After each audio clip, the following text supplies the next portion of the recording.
Look at this beautiful office. Look at this space. Let's just soak it in. My husband built this for me, and I'm so grateful. But I wanted to do a maiden voyage live in this space. Number one, because I'm obsessed with it. Number two, because this topic has come through so potent that I don't know who in here needs to hear this message today. But I tried recording this in just like a standard reel. I am not AI. It looks AI though, right? Like not AI, real human. Here's all my pores. I am not AI. Although my background's pretty badass, right? So I'm a real mom. I run businesses. You can scroll my feed. This is what I normally look like. But what's funny is when my husband took a picture of this space, his daughter was like, holy fuck, that's AI. And he's like, it's absolutely not. He's just so good at bringing a vision to life. And this was my vision. Like, I just wanted a good space where I could sit and connect with you, shut a door, leave my kids outside, and be able to stay with my thought process. So, anyways, I posted, or I guess titled this, that you are always the one.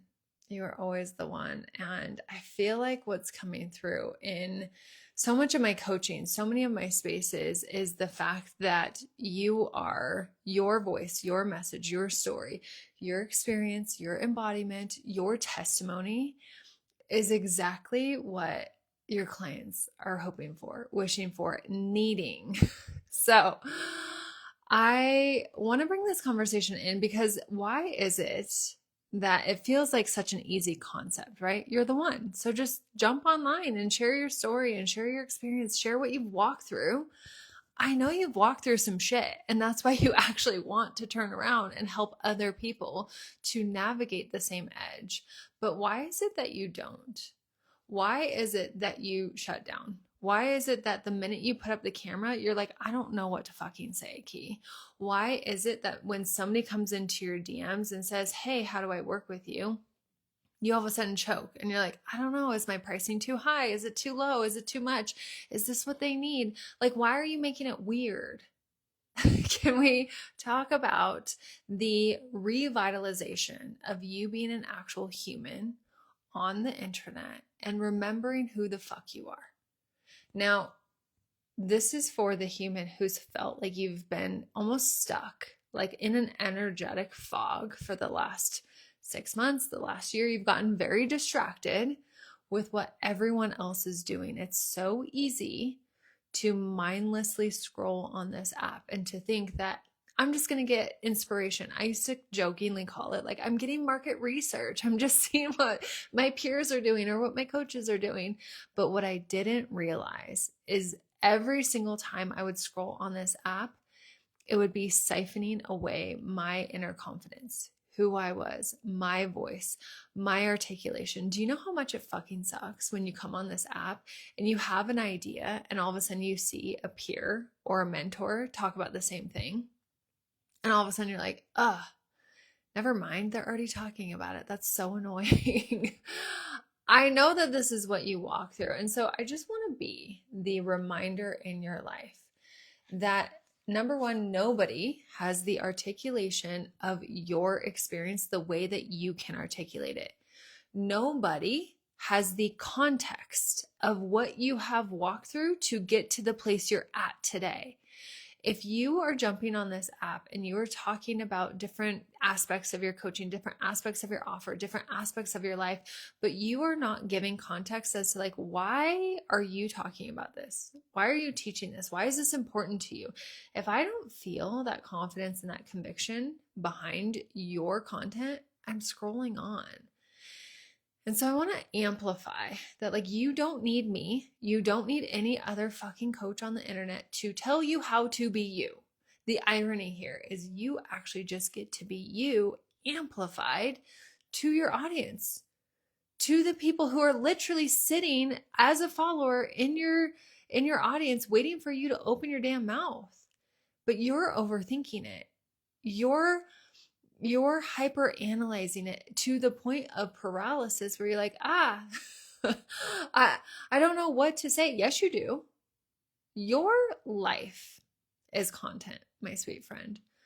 Your embodied experience. If you don't lead yourself through the work that you teach other people, that's why you're wobbling. You don't need a messaging course. You don't need a yapping course. You don't need somebody to help you to refine your offer. You need to get reconnected back with what you're actually teaching, your confidence and your conviction. That doesn't come through sitting in a Google Sheet or a Google Doc. That doesn't come with hyper analyzing your offer or your content or your marketing or your messaging.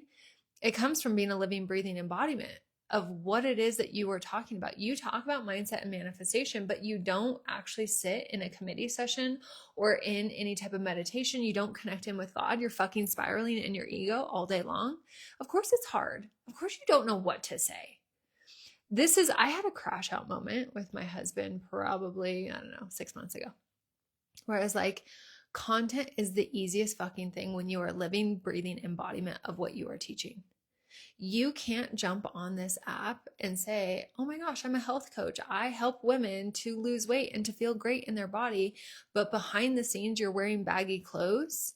You're hiding your body. You're not actually doing the things that you teach your clients to do. There's an energetic kink in the hose with that. You have to be congruent. And I will say now more than ever, the congruency is what's amplifying the right thought leaders, the right coaches and mentors into this space where anybody who is here to create a fucking ChatGPT course and to sell it for $27 to 5,000 people to make an easy $10,000, like that distrust, that laziness, that entitlement is literally, it's like a parasite cleanse. It's literally getting cleansed out of the space. And so this is so cool to me because this is a call for those of you who are watching this, who you're like, no, Key, I've actually walked through some shit. I just actually have not told anybody my story. I have not actually articulated what I've walked through, what has qualified me to get here. And I'm not talking bullshit like certifications or even schooling. Like I have my business degree.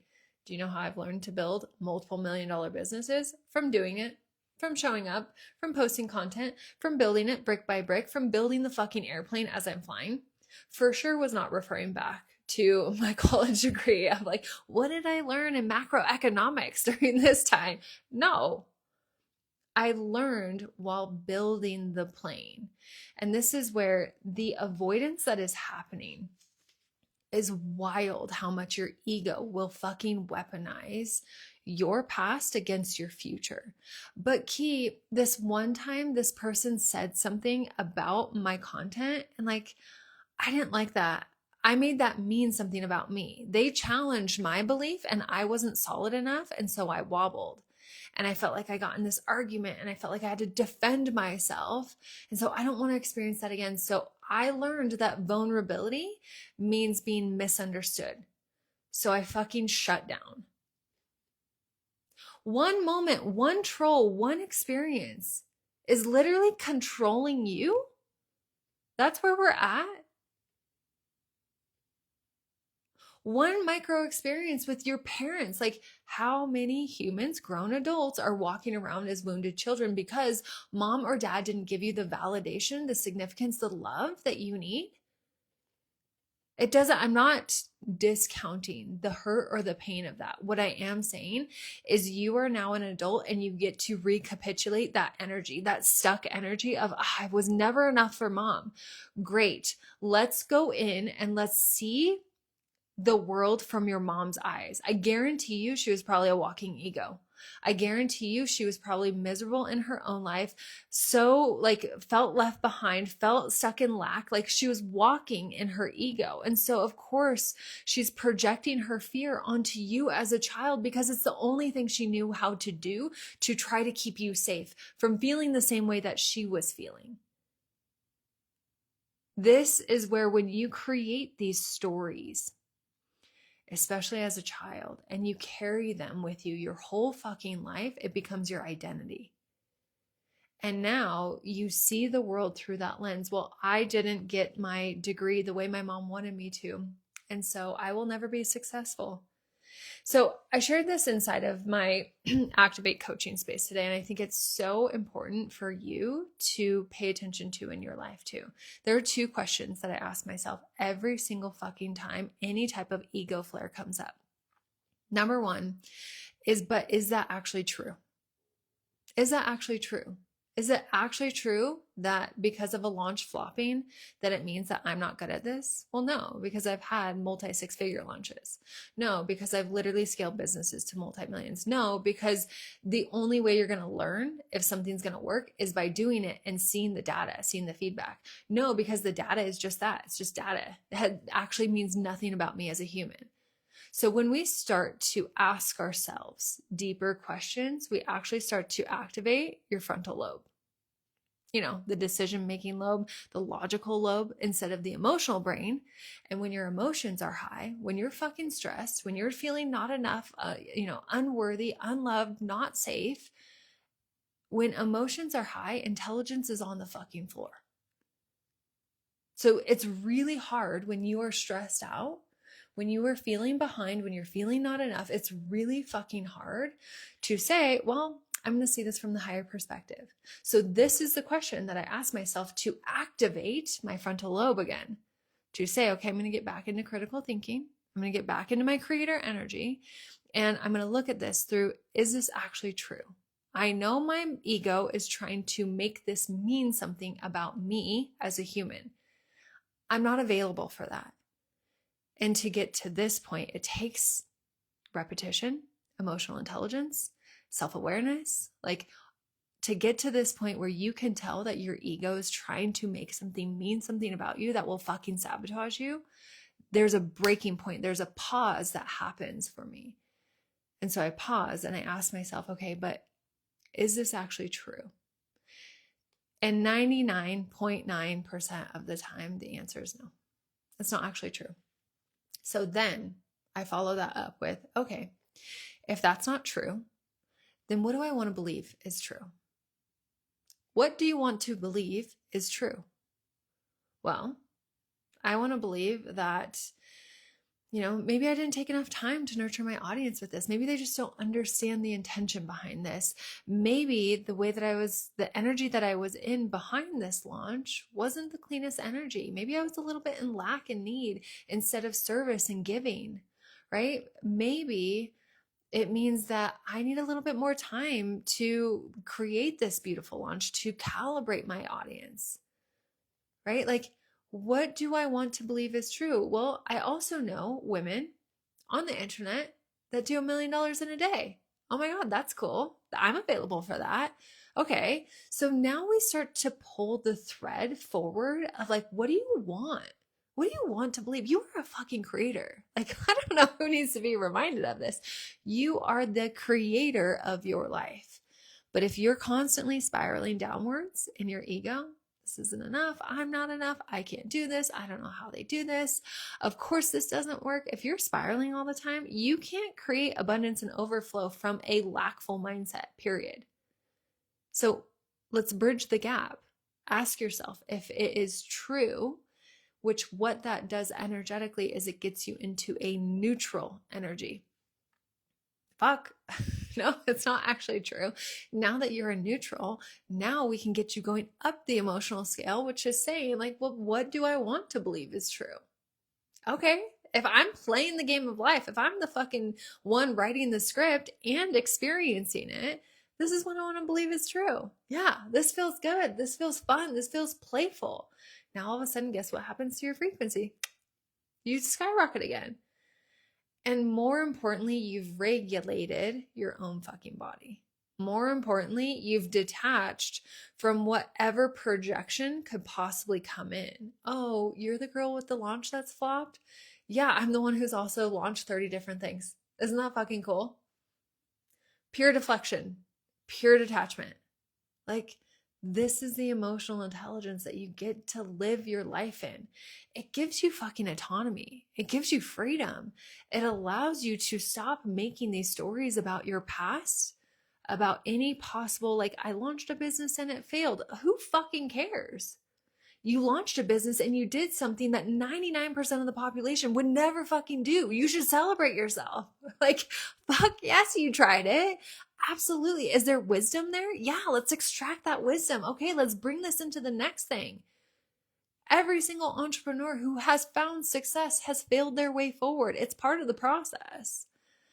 But you have got to have the emotional intelligence to say, oh, I'm not going to make that mean anything about me. I'm actually just not available for that. So this is how we calibrate your energy to being the powerful creator, to being the confident, convicted one who's showing up, to being the one who can share her story and understands that the game is some people are going to get you and some people won't. And the ones that don't, you're so okay with them not getting it. They're not on the same vibration that you are on. You're not here to help everybody. But if you keep dimming yourself down and shape-shifting yourself to appease, everybody on the internet or your mom or your dad or your friends from college or your spouse, if you keep trying to shape-shift yourself, you will slowly but surely become a fucking shell of yourself. And this is where people give up. And this is where you throw in the towel and you create the meaning that it's like, I'm just not meant to do that. I love that she's able to do that. I'm not meant to do that. Every single fucking human can create their own level of success. What that looks like for you is going to be so unique to you, it will be like your thumbprint. This is why I have so much conviction behind strategy is the easiest fucking part of you building wealth in your life. But if you don't trust yourself, the strategy will literally, it's like water going through a strainer. It won't hold. Doesn't matter. I could give you exactly how I've built multi-million-dollar companies, how I do my content, how I launch my offers, how I bring in clients, how I sign clients from finding me to buying within 24 hours. I can share with you all of that. But if you don't trust yourself, if your energetics is wobbly at best, your confidence, your conviction is on the fucking floor, you come into this space with an energy of, I need this to work, and you think you're going to punish yourself to success, you're going to have a really hard fucking path. And so this is why my conviction behind the energetics of who you are, how you live your life, not just on this little platform, but truthfully congruent behind the scenes of your life, how you feel in your body, how you feel in your relationship, how you feel with your children, how you feel with building your brand, how you feel with being handed a big fucking vision from God and being told, go, move, and being willing to step into confidence and conviction and pure faith, right? What is faith? Faith is moving without even seeing anything. You are being called, but you're letting your ego completely sabotage you. You're letting your ego stop you from taking that first step. And then what the ego does is it gets into this overanalyzing energy of, I just need to learn more. I just need to observe more. I just need to, contemplate more. No, you get to move into action. Do you know how you're going to learn? Move, go, do the thing, create the thing, try it. Realize that the first iteration will not be the last. How many of you guys have bought the next iteration of the fucking iPhone? All of us. Is it vastly different than the last one? No. You guys know it. I know it. But we all buy it. Why? Because it provides value. Period. Your first iteration of what you are creating, your brand, your business, who you are on the internet, your ability to attract wealth into your life, whether it is building a brand or a business, or it's creating a new opportunity with a raise, a new corporate opportunity. It is creating and manifesting incredible ideas and serendipities into your life. That's how God plays. That's how God will start to bend reality, where all of a sudden you're like, holy shit, I didn't even see this. I didn't even see that this possibility was sitting in front of me. But when your frequency starts to increase, that's when you'll become the energetic match. And it's not because it's sitting outside of you. It's because now it can come through you. And when it can come through you, you will actually fucking see it. And you'll say, oh, I didn't realize I should be doing that. Oh my God, this is so fun. Oh my God, I love this. Oh my gosh, this is such a cool opportunity. Oh my God, yes, of course I should move. Oh my God, yes, I'll go on the date. Oh my God, yes, I'll say yes to this thing, whatever it is for you. You are the strategy. You are the one. You've just gotten distracted, which is also perfect because we live in a perfectly distracting world. We live in this illusion of time, of space. And so it's the perfect experience to master yourself. There are a few things that you cannot control. Number one is the results in which you create, and number two is the time in which they come in. But do you know what those are byproducts of? You trusting yourself, you being in your highest frequency, you trusting the path, you being in that inner knowing of course, this is going to work out. If you don't go to bed tonight excited for tomorrow, what's to come, where you're going, what you get to create, recalibrate your energy. Tomorrow could be the best day of your fucking life. Expect it, anticipate it, be open to it. This is how we play. This is the life that is waiting for you. Stop holding your breath over here, waiting for life to show you results so then you feel. It's a fucking healing fantasy. I love you, but you will be waiting your whole life. It's not why you're here. And it's especially not why you're in my world. So, you have your homework. You have the things you get to really focus on, asking yourself these specific questions, recognizing that you are in full control of the meaning that you are giving your life. You can have two people in the very same experience, and they have vastly different stories that they tell. I can tell a lot of my clients by the way they tell their story, by the way they talk about their business, by the way they talk about their clients, by the way they talk about their vision, by the way they talk about their spouse, by the way they talk about themselves. It's literally a projection of what's happening in here. So we get to clean up what's happening in here. All of this projection, it's like you're like a projector film, right? Everything that's going on in here is projecting out into your reality. We just get to clean up what film we're putting into there. And when you do, life gets so good. Like, it's so satisfying. It's so fulfilling. You're no longer in a race. Your fucking nervous system isn't dysregulated every single day. You don't feel stressed. You're not worried over the future. You're excited about the future, what you get to create, who you get to become. You finally slough off these parts of you that were really heavy, that aren't yours to carry anymore. So I love you guys. I am cheering for you. I really think that when you become conscious in your life, which is a lot of the work that I do, I help humans become conscious. You're a conscious creator. You just have been stuck in this unconscious cycle. So most of the time people come into my space and they're like, oh, I feel like a light has been switched on in a dark room, right? So I'm cheering for you. I will keep showing up. I actually pin these lives in one of my highlight reels. So if you just want to binge lives, you can go watch them in there. My DMs are always open. If you need additional support in my navigation as to where that is inside of my world, feel free to come into my DMs. I can point you in the right direction. And outside of that, I'm cheering for you. I hope that you recognize how much of a walking miracle you are, how much of a gift to this world you are. Okay? All right, my sweet friend. I love you so much. I will post this to my grid and I will see you later. Okay, see you.